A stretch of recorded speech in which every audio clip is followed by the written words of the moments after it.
record?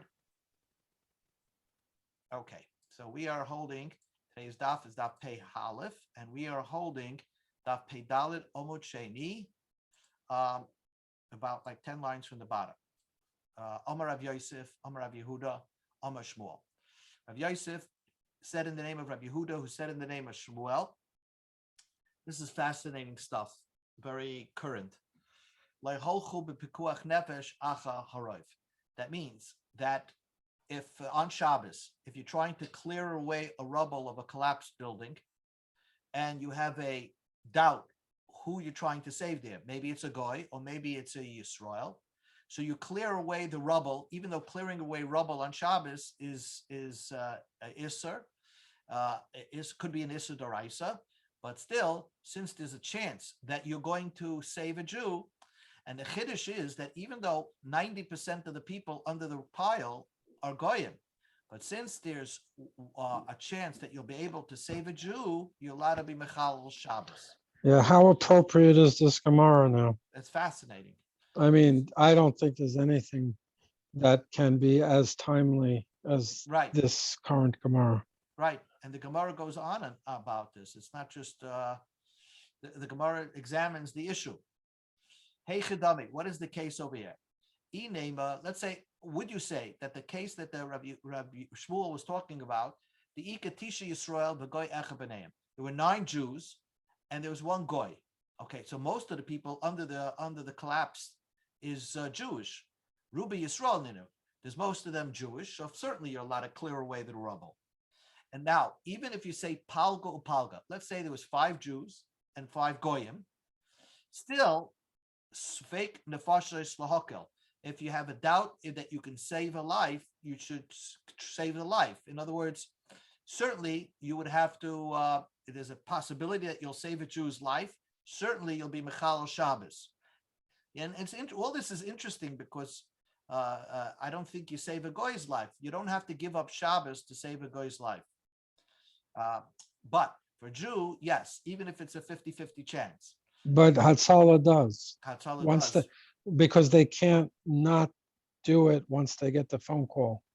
Besides, I would imagine the backlash, the publicity would be insane. But once they get the phone call, they get the phone call. They try to, I think, push it off to 911 if possible, but otherwise they go, and that's it. And the goyim know it, by the way.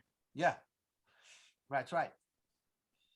Ella, but in case the ikatisha goyim, but if you have 9 goyim, Yisrael echan 1 Jew, so you mechalel Shabbos to try to possibly save that 1 Jew under the rubble. So the Gemara says hard name pshita. That is also a simple idea. Why? L'chayra, you would say that there's 90% that you're trying to save a goy. The answer is the havale kavua. The havale kavua means that once there's 9 goyim and 1 Jew in the locale, we don't look at it. It's always looked at as 50-50. Now that's counterintuitive, but that's what the Chumash, the Torah says, that as long as they didn't uproot themselves, even though statistically speaking it's 90% goyim, you look at it as 50-50. V'chol kavua, anything in its place is kamechza al mechza dami, is considered a 50-50 chance. So back to the question is, what did Reb Shmuel say that when it comes to saving a life, you don't go after the roif? You always a mechalel Shabbos to save a Jew's life. Loit tzricha, Shmuel was not necessary. The parish mechotze acheretz. That means, hi Mayor, how you doing? Okay. Loit tzricha, we're holding Peidalet Omid Sheni about. Hello. Hi Mayor. We're just holding Pei Dalet 84b. I see. Thank you very much. Hashem Dank. Yes.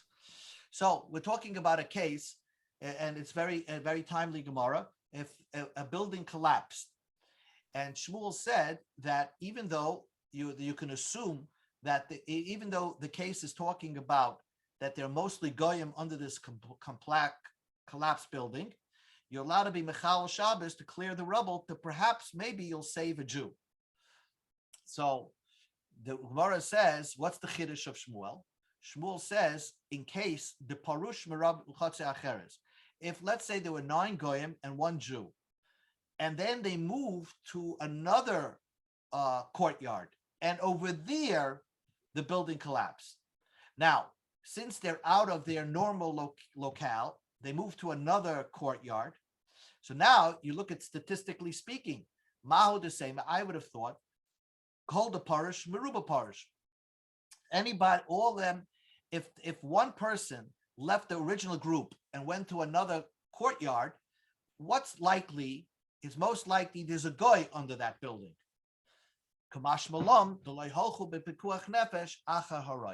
that you don't go after saving a life after a rive. If there's a possibility that it could be a Jew under that rubble, even though statistically speaking, it's a goy, most likely it's a goy you're trying to save, still you mechal Shabbos.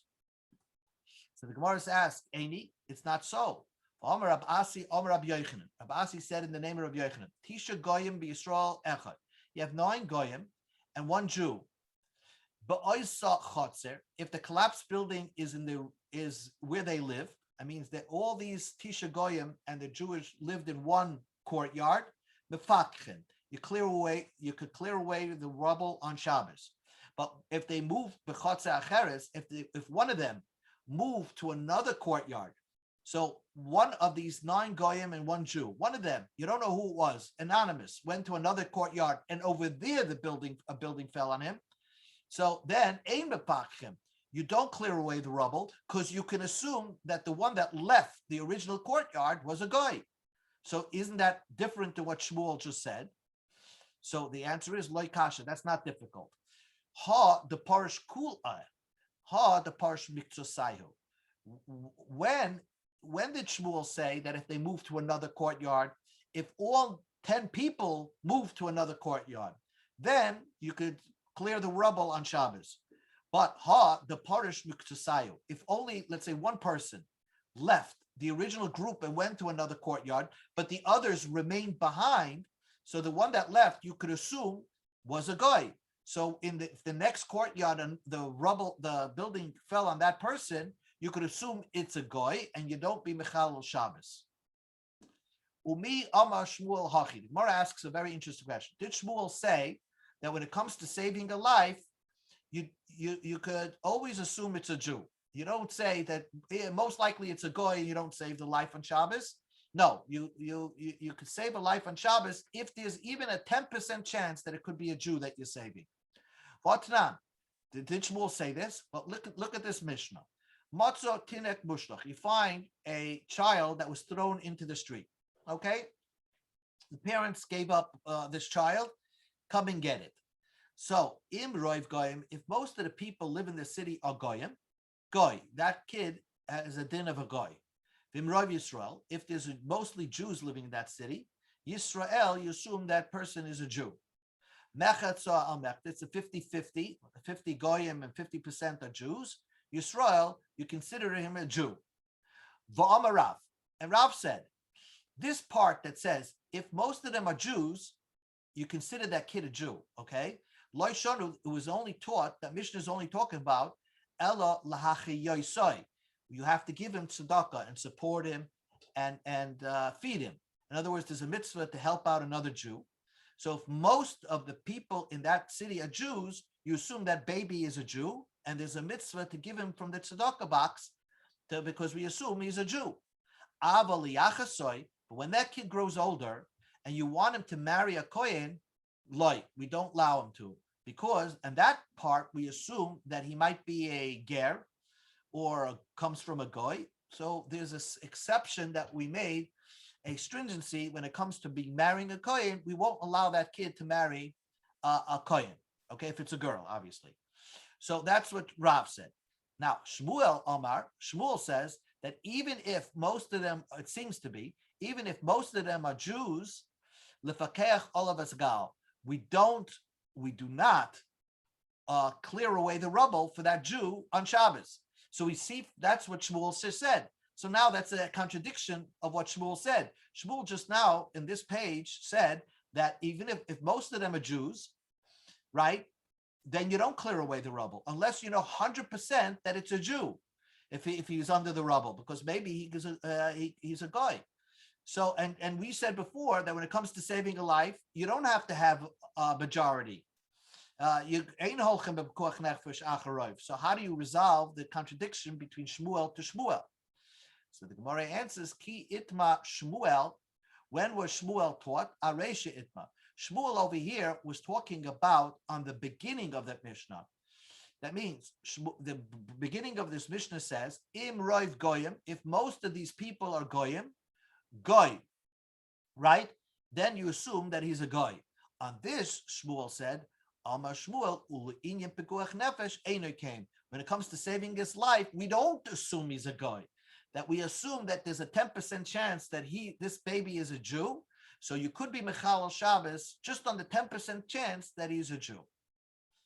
Now, the Gemara asks a question. Imroiv goyim goyim. Again, the kid was thrown into the street. You don't know if he's Jewish or not. Imroiv goyim, if most of the city are goyim, you assume the kid's a goy. Lamai hilchasa. What halacha is that? What halacha is that? Because you save his life if he's in danger. You could save his life in danger if he's on Shabbos.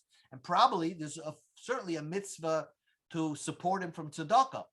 Because if you could save his life, certainly you're not supposed to let him die for hunger. You're supposed to give him tzedakah. You assume that there's a 10% chance that he's a Jew. So what halacha do we consider him a guy? Our Papa said, if most of the people are goyim in the city, you can give that lahachiloi nevelus. You can give him treif to eat, because we assume that baby that was found was a goy. Next, imroiv Yisrael. If most of the people in the city were Jews and you found the baby, we assume Yisrael, he's a Jew. So the Gemara asks, Lamai hilchasa. What halacha is that? Certainly you can't give him nevelus, and certainly there's a mitzvah to give him from tzedakah and save his life. What halacha do you tell me he's a Jew? The answer is lahachzir loy avedasai. If someone found an object that he lost, we assume he was a Jew, and the guy that finder cannot say, "Oh, prove to me you're 100% the Jew, and I'll return you your lost object." Because if you find a goy's object, you don't have to return it. But if you find a Jew's object, you have to return it. So, but this guy, you don't know 100% for certain that he's Jew. But the Mishnah says that if most of the people is Jewish, we assume he's Jewish, and then you have an obligation to return to him his lost object. Now the Mishnah said, mechza al mechza, if he's half and half, Yisrael, we certainly think of him as a Jew. Lamai hilchasa. For what halacha do we say that he is a Jew? I don't think you have to return to him as Aveda. If you find an Aveda and this kid comes and says, I return to me my lost object, we say to him, prove to me you're a Jew. There was a 50-50 chance that you're not Jewish. So I don't have to return to the Aveda. So in what respect do we consider him a Jew, even though there's a 50-50 chance that he's not Jewish? When it comes to damages. Now, it's very interesting in the case of damages.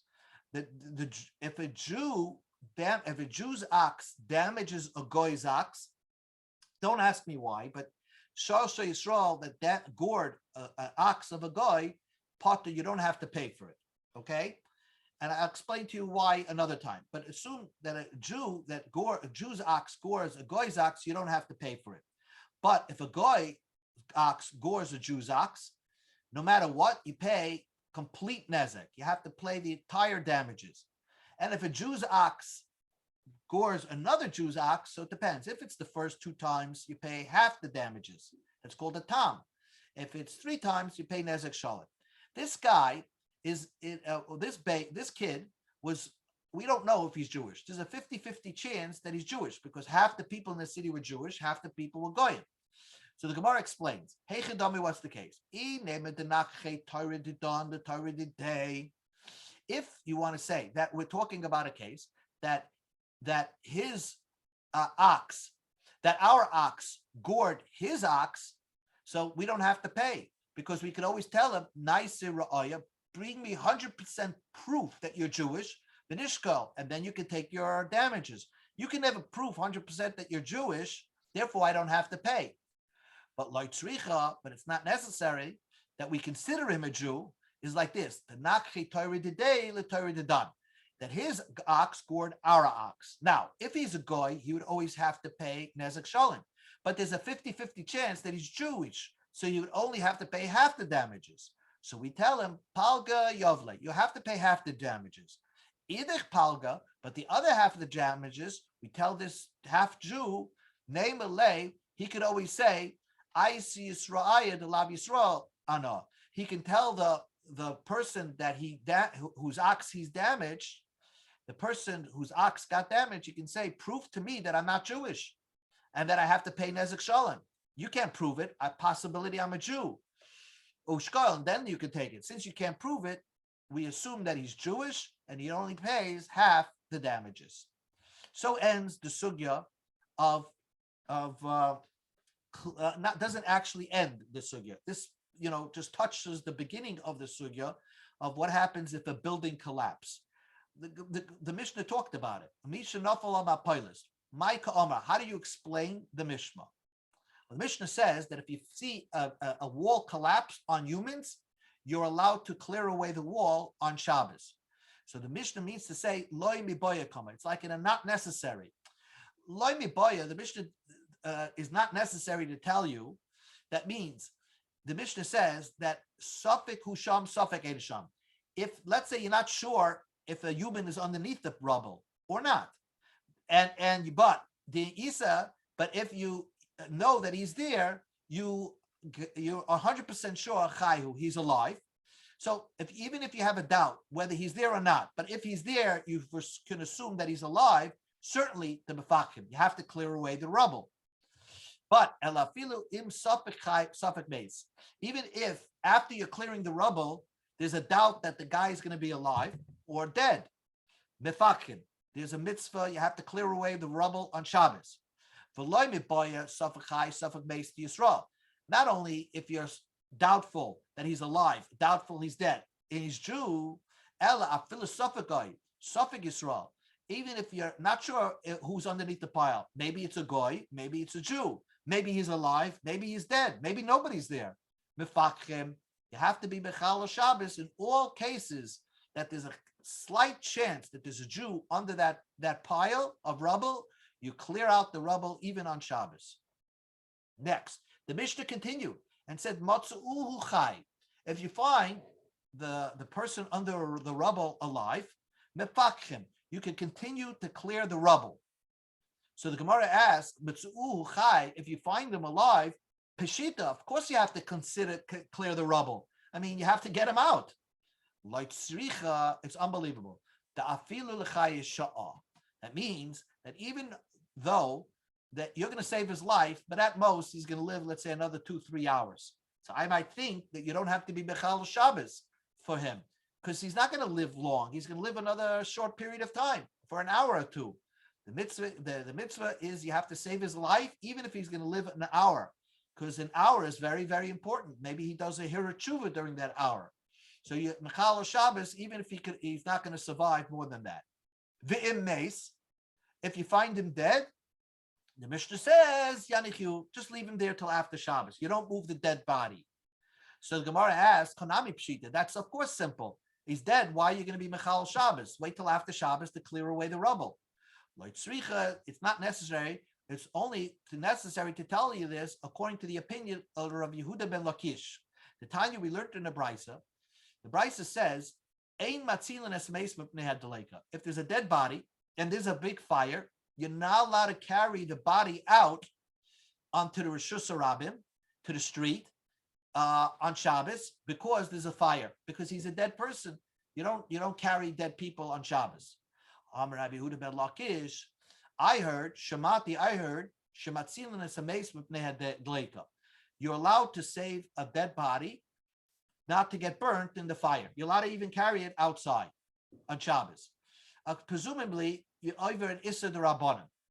But I feel that Rabbi Yehuda ben Lakish, even Rabbi Yehuda ben Lakish, that only gave this leniency by a dead body, he only gave the leniency by the case of the fire.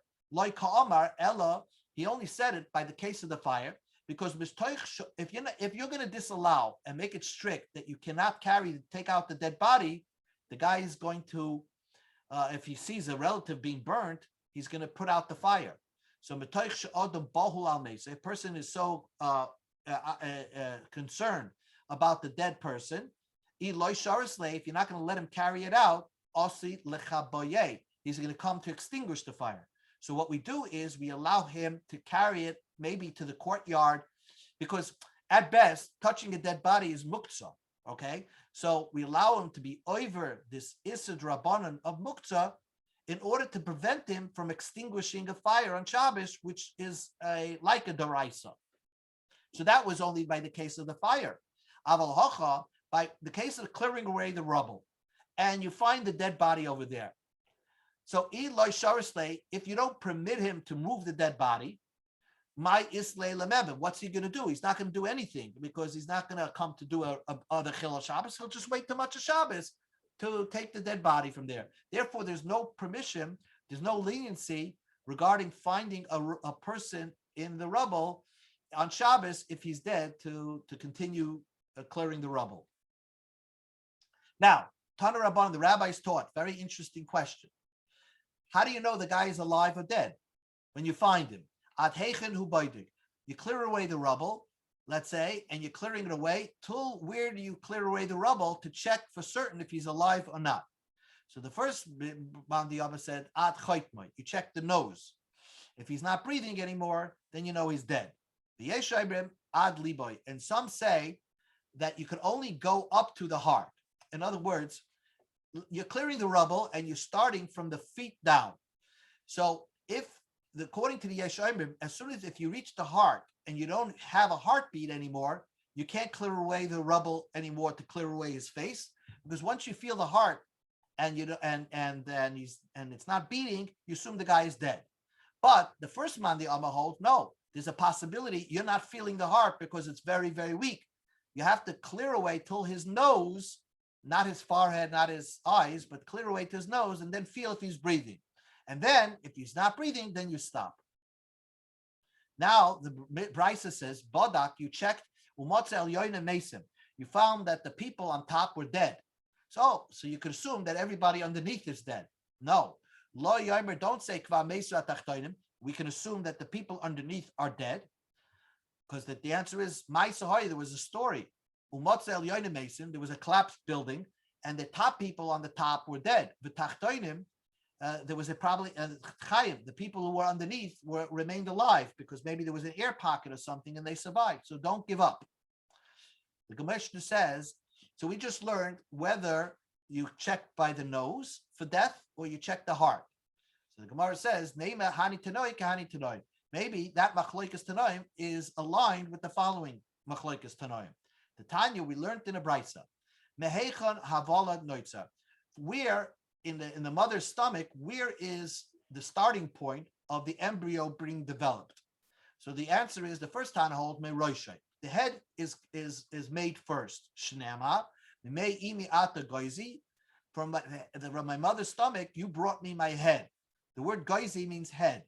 By Nezer, we say he sheared his hair, which is his part of his head, and threw it away. That's the first opinion. Abba Shaul says no. Miti burai. The first thing that's created in the embryo is his belly and his heart. And then outwards, he moves outwards in a spiral. That's how the embryo is developing. So it seems that according to it, the question is, where is the soul located? Is the soul located in the head by the nose, or is it by the heart? And that is the machlokes. Whether you clear away the rubble, do you clear away up to the heart, or can you go to the nose? So the Gemara says it's not so.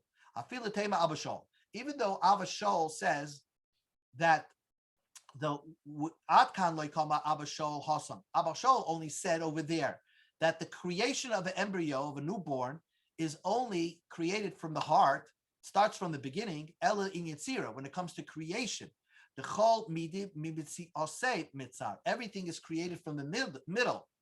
Aval inyan pikuach nefesh, when it comes to saving a life. Even Abba Shaul would agree that the way to test to see if somebody's alive, you test by the nose, by the breath. The ksiv, it says a pasuk, koil asher nishmas ruach chaim ba'apam. Anybody who has breathing soul that's in his nose. So that's a pasuk that seems to imply that the way to check and see if someone is alive is to check by his nose. And Amar Rapapa said, Machaloikis mimata lamala. When you're undoing the rubble and you're going from the foot to the top of the head, that's the machlokes. Do you stop by the heart? And if the heart's not beating, you don't clear any more rubble because you assume that guy is dead. Or do you go to the nose? Avo milmala lamata. But if you're starting from the top and you're going to the bottom, everybody agrees. Kivin the bodak le'at choichbay. Since you check the nose, and that's if you don't feel any ear coming out of the nose, shuv ein tzarich. You don't have to check any further, and you stop clearing rubble because that's chilul Shabbos. Anybody who has a living breathing in his nose, that determines life. Next, New Gemara. Now the question is that there was a story about this. Kvar Hoya, there was a certain story that Rabbi Shmuel, Rabbi Akiva, Rabbi Elazar ben Azariah, these three Tanoim, Rabbi Shmuel, Rabbi Akiva, and Rabbi Elazar ben Azariah, Mahalchim B'derech, were taking a stroll on the road. The Levi Hasader, the Levi, Levi, who was we call Levi the worker. He sold items. The Rabbi Shmuel ben Nosher, Rabbi Elazar ben Azariah, Mahalchin Achrein. Levi and Rabbi Shmuel were walking after these three Tanoim. They were in the back. And so they overheard the conversation the holy Tanoim were having with each other. They all asked the question, and they were discussing on the road, Menayin, how do you know lepekuach nefesh, saving a Jewish life, shadoiches Shabbos, override Shabbos? Perhaps when it comes to Shabbos, you let the guy die. Don't save his life. How do you know that? So now Rabbi Shmuel Ba'amar. Rabbi Shmuel made an announcement, and he said that there is a concept in the Chumash that if someone comes to kill you, you're allowed to kill them because you're saving your life. Someone comes for you to kill you. If you know for a fact he's trying to kill you, kill him first. Now, the worst debate that you could do is killing somebody. But to save your own life, you're allowed to kill somebody. So you see, saving your life overrides killing somebody else. So certainly it could override another Aveira of Shabbos. Because if it's overriding Ritzicha, it certainly can override Shabbos. That's what he's saying. The Chumash says that if in a tunnel, somebody comes tunneling into your house from underneath the ground and breaks into your house, and you know that he has a gun, a machine gun, and if you don't kill him, he's going to kill you, you're allowed to kill him. The Torah says if you kill him, no problem. We don't know when someone tunnels into your house, you don't know, perhaps, you don't know 100% certain that he's going to kill you. Maybe he's not going to kill you. Nevertheless, you're allowed to kill him. Shchichas dam and killing somebody is the worst possible avera that you can do. And nevertheless, you're allowed to save your life to kill him. So if saving your life overrides Ritzicha, certainly saving a life could push away the lighter mitzvah, so to speak, of Shabbos. So that's one source that we know. Pekuach nefesh is override Shabbos. Nana Rabbi Akiva. Rabbi Akiva also had a source. Ba'amar. It says the yazid ish al re'eu. The im is b'chi tekechenu lamos. The Chumash says that if a kohen is on the mizbeach and started the service, and so if he's a kohen that's a retzeach, you have to take him off and arrest him and take him off the mizbeach from serving. But if he's just a kohen doing the service, and there's a possibility that he could come and say testimony again to help somebody that let's say he's a witness that could clear somebody who's a murder suspect. He has to stop his service and come to Beis Din to say testimony. So the Chumash says, from my mizbeach, if he comes to do the service, you take him off. If he started, then once he started to do the service, we don't break it up. We let him finish the service. If we're trying to kill the kohen, we wait till he finishes the service. In other words, if the kohen is a murder suspect and he ran up the mizbeach and started doing the service, you don't take him down. Let him finish the service. But let's say he's not a murder suspect. The kohen is a murder witness that he can clear somebody's name. Bezdin is about to pronounce that someone is guilty, and this kohen who's doing this service knows testimony to perhaps clear the person. The Mishnah Brisa says, we're on Amid Beis, you take him off of Mizbeach. Now, when you clear this kohen, he stops his service. We say, we don't know whether this kohen is gonna, his testimony will be accepted or not. We don't know. We say, disqualify the service, get off the Mizbeach, come to Bezdin and say testimony to try to save somebody from being convicted. So he stopped the service. So what overrides service? Saving somebody's life. So, and you stop the service on the Beis Hamikdash. But avoida deicha Shabbos.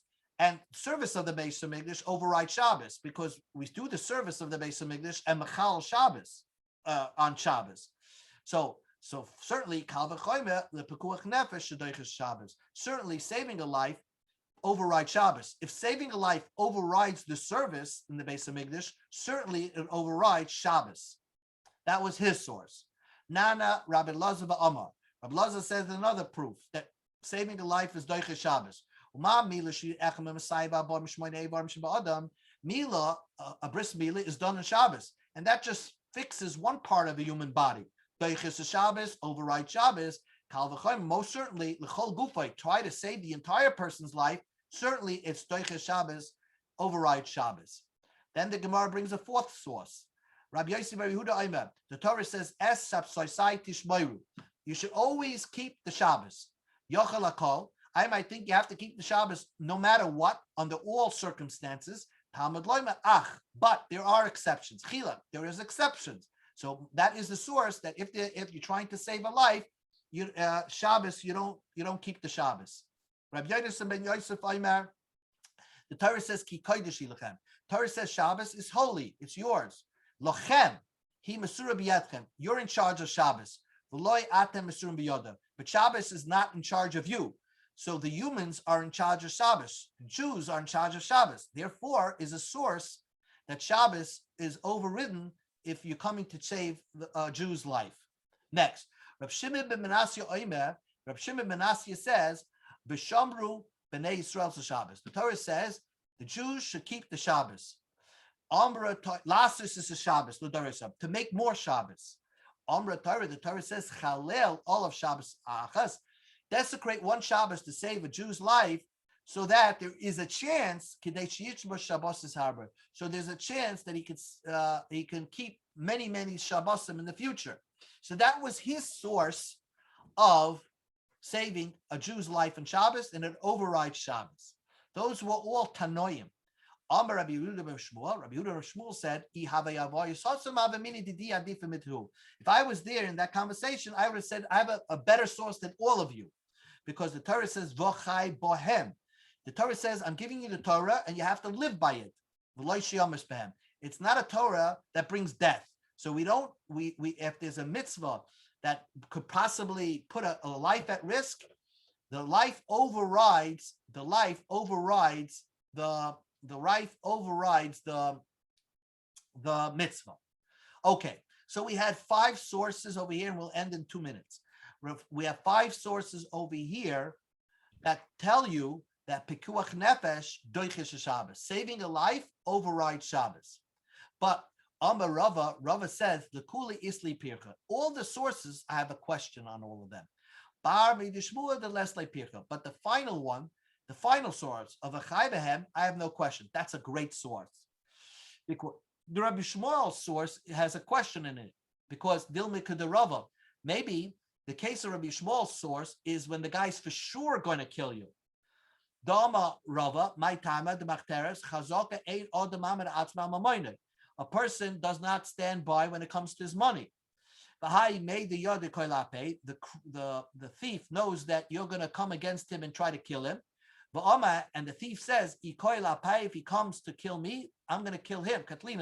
So when someone breaks into your house, he's for sure out to kill you.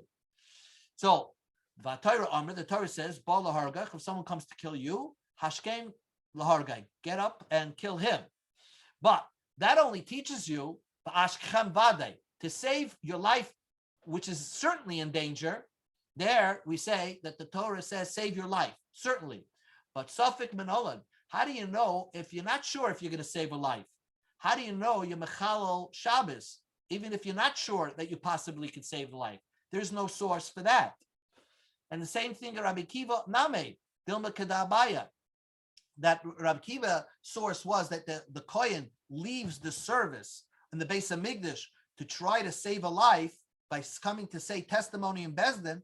Maybe it's not true. The Amar Abaya, we don't just stop the service. We have Talmidei Chachamim go to the top of the Mizbeach and start questioning the Kohen to see if his testimony would be 100% valid. We want to make sure that only if there's 100% chance that he could save a life, then we stop the service. If not, not. So we only see that we stop the service and all mitzvahs are suspended if you for sure can save a life. But how do you know mitzvahs are suspended even by Safik Menolam? If you're not sure if you're going to save the life, how do you know? All the sources only teach you that if you for sure are going to save a life, you suspend the mitzvah. It's fine. You'll suspend Shabbos only if you for sure can save a life. Safik Menolam. How do I know that if there's that you're not sure if you could save a life? There's only a possibility you could save somebody's life. How do you know Shabbos is suspended for that? So Shmuel's source of Vade Lesle Pircha. Shmuel's source is there's no question. It's V'chai Behem. Torah is only given that you are going to live by it, and not that there's any remorse, slight danger to it, then the Torah's words are suspended. And therefore, no matter what, even if you're not sure if you're going to save a life, still Shabbos is suspended if there's a possibility that you could save the life. And that was the main source. V'chai Behem. That's a nice source. Amar Ravina v'Tamer Rav Nachman Yitzchak. Ravina said that Shmuel, who came many generations later, brought a better source than all the other Tanoim from previous generations. So he said that's why there's a folk saying that says Tova Chada Pilpata. Sometimes you have one small little pepper charifa that's very sharp, Mimloit Sane Dekari, from a basket full of pumpkins. You know, the taste of that sharp pepper is much more intense than the taste of a basket full of pumpkins, which are larger in size. So although the Tanoim were greater people, Shmuel's very sharp source of V'chai Behem is the best source that they have, that Pekuach Nefesh overrides, saving a life overrides Shabbos, not only for sure saving a life, but even if you doubt, even a Safek Pekuach Nefesh overrides Shabbos. So we will stop here today. Incredible. But he came so much later. How many years later was he? Hundreds? Yeah, well, let's see. Rabbi Akiva lived in the age 130 by Bar Kochba, right? So, and Shmuel is in the year 300, right? 250. Wow. So like 150 years later. Wow. So maybe at the year. Amazing. But he's back. It's not like 1 against 1. It's right. It's 5. And still the one wins, right? But the amazing thing is that we're never sure that saving a life should override a mitzvah of the Torah. And they have to bring a whole bunch of sources that saving a life overrides Torah. It's amazing. Incredible. Okay. Thank you. Okay, we're getting to the crux, almost there. Okay. Thank you. Shikoyach. Thank you very much. Very interesting. Thank you. Take care. Take care, Meir. Take care of yourself. Gute Nacht. A gute Nacht. Sei gesund.